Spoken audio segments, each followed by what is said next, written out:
Selamat berjumpa kembali dalam layanan audio Sahabat. Perjalanan hari ini adalah hari Kamis 5 Desember 2024. Tema renungan saat teduh kita dengan judul Penghiburan dari Penderitaan.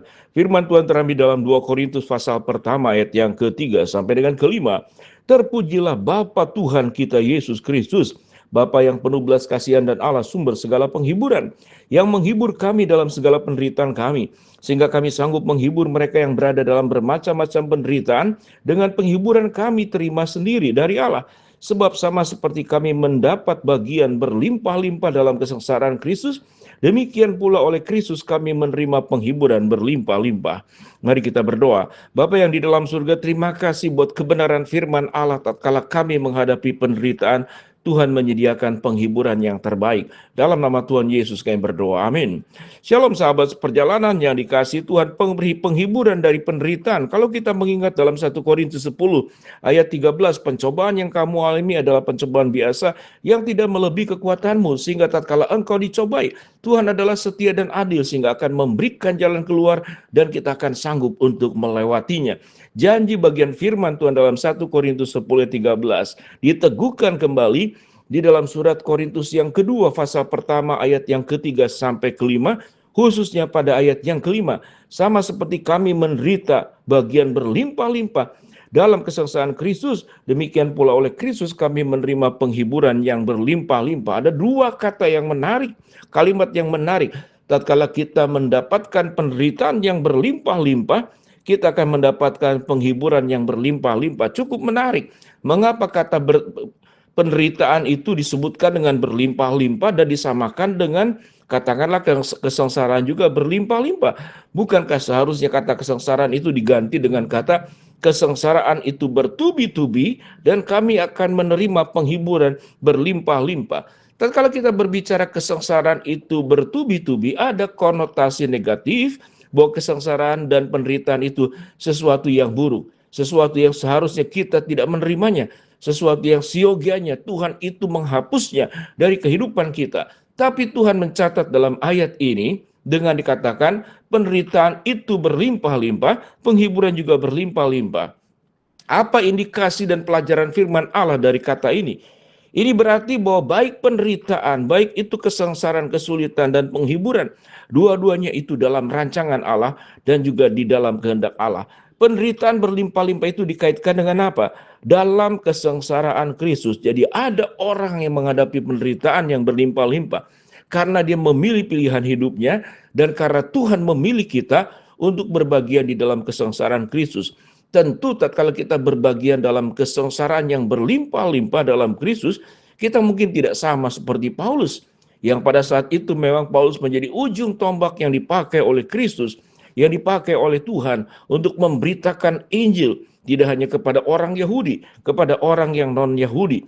Di sanalah Injil mulai kemudian bergerak menggapai, menyentuh seluruh pelosok dunia, dimulai daripada perjalanan Paulus, misi yang pertama, kedua, sampai dengan ketiga, kemudian dilanjutkan oleh anak-anak Tuhan dalam berbagai sejarah gereja yang kemudian kita hidup sampai saat sekarang, dan kita bisa menikmati Alkitab yang sangat lengkap, 66 kitab, 39 perjanjian lama, 20 kitab perjanjian baru, yang kita bisa merasakan hal yang indah dari firman Tuhan yang lengkap ini, yang tidak dimiliki, yang tidak dialami oleh orang-orang yang zaman terdahulu. Kelengkapan-kelengkapan itu setelah bapak-bapak gereja kemudian dengan inspirasi Roh Kudus mengkanonisasikan Alkitab yang kita terima sampai saat ini. Apa yang firman Tuhan ajarkan di sini? Seyogianya ada penderitaan, ada dua macam penderitaan. Penderitaan kesengsaraan bertubi-tubi karena kesalahan kita, karena dosa kita. Ada orang yang dipenjara karena mungkin berbuat dosa, melanggar hukum di penjara, itu juga menjadi sebuah penderitaan. Ada orang menderita karena kelalaian, karena marah, karena tidak sabar, menjadi korban kebakaran, karena tidak pandai-pandai menjaga diri dengan baik. Kemarahan kemudian bermain api sesungguhnya maupun api di dalam bentuk kemarahan. Itu bisa membakar rumah, membakar hidup kita, membakar orang lain. Itu api fisik maupun api hawa nafsu daripada kemarahan. Kemudian dampaknya kita mengalami kesengsaraan dan juga penderitaan. Ada orang yang kemudian meninggal di dalam usia muda, Dia tidak diberikan umur yang panjang. Sesungguhnya dirinya sendiri yang tidak bisa menjaga tubuhnya sebagai bait Roh Kudus untuk menjaga hidup dalam tetap sehat, pikiran sehat, mulut yang sehat, tidak makan sembarangan, perasaan yang sehat, menghindarkan dari berbagai macam perasaan-perasaan buruk dan negatif yang bisa memperpendek umur kita. Itu penderitaan yang karena kesalahan kita. Ada penderitaan karena kesalahan orang lain. Kita menjadi korban kecelakaan karena orang tidak hati-hati di dalam mengendari kendaraan di jalan. Kita jadi korbannya. Kita tidak salah, orang itu salah. Jadi ada penderitaan kesengsaraan yang disebabkan oleh kelalaian manusia, baik pihak lain maupun kita. Namun Paulus dikatakan, aku mengalami penderitaan kesengsaraan berlimpah-limpah di dalam Kristus. Artinya apa?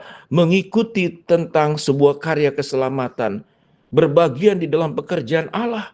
Sewaktu kita menyampaikan kebenaran, hidup dalam kekudusan, hidup dalam kebenaran. Ada orang yang tidak senang, ada orang yang mengkhianati kita, atau kita dimanfaatkan karena kita menjadi orang-orang yang berbuat kebaikan, mengabarkan kebaikan lewat mulut kita, lewat hidup kita. Kemudian kita difitnah, kita kemudian dikucilkan, kita bahkan mungkin diserang. Maka itu kita sedang berbagian di dalam panggilan dan kesengsaraan dan penderitaan Kristus yang berlimpah-limpah. Ini menjadi pilihan kita bersama. Biarlah kita tidak hanya mendapatkan penghiburan yang berlimpah-limpah. Di masa-masa sulit Tuhan tidak meninggalkan kita. Firman Tuhan berkata, aku sekali-kali tidak akan meninggalkan engkau dan aku sekali-kali tidak akan membiarkan engkau. Aku akan menyertai engkau kemanapun engkau pergi. Aku akan memberikan kekuatan seberat apapun masalah hidup yang engkau hadapi. Mungkin engkau berjuang untuk rumah tanggamu, engkau berjuang untuk pekerjaanmu, engkau berjuang untuk mencintai dan mengasihi orang lain. Mereka-mereka yang terpuruk, terpinggirkan, engkau mau berbagian hidup di dalamnya. Membagikan tentang kasih Tuhan lewat keteladanan hidup, maka lengkaplah apa yang dikatakan. Kita mengalami penderitaan berlimpah-limpah di dalam Kristus, berbagian di dalam mengikuti jejak teladan penderitaan Kristus, dengan cara kita menjalani kehidupan dengan baik, menjalani kehidupan dengan menuruti kebenaran firman Allah, maka Tuhan berkata, aku pun akan memberikan penghiburan yang berlimpah-limpah. Sampai titik ini sahabat seperjalanan, bagaimana dengan hidup kita? Apakah kita mengalami penderitaan yang bertubi-tubi, kesengsaraan yang bertubi-tubi karena kesalahan kita?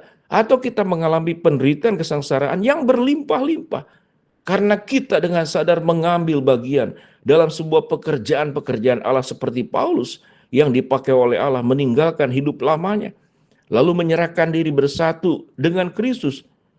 Paulus yang berkata, bagiku hidup adalah Kristus dan mati adalah keuntungan. Ada proses serangan-serangan, berbagai macam masalah yang dihadapi oleh Paulus. Dia melewatinya, dan Paulus melewati yang namanya itu adalah kesengsaraan penderitaan yang berlimpah-limpah karena bersama dengan Kristus. Hidup memberi diri untuk menjadi berkat buat orang banyak, dan Tuhan akan menyediakan yang namanya itu penghiburan yang berlimpah-limpah. Mari sahabat seperjalanan, seberapa besar dan beratnya kehidupan kita, Allah menyertai kita, Allah menguatkan kita, Allah menopang kita, Allah akan memberikan penghiburan yang berlimpah-limpah. Tatkala kita mengalami kesengsaraan, tatkala kita mengalami kesulitan, karena kita hidup berjalan bersama dengan Allah. Mari kita berdoa. Bapa dalam surga, terima kasih buat kebenaran firman Allah yang kami pelajari. Hamba mau berdoa buat sahabat seperjalanan yang sakit, Tuhan jamah sembuhkan.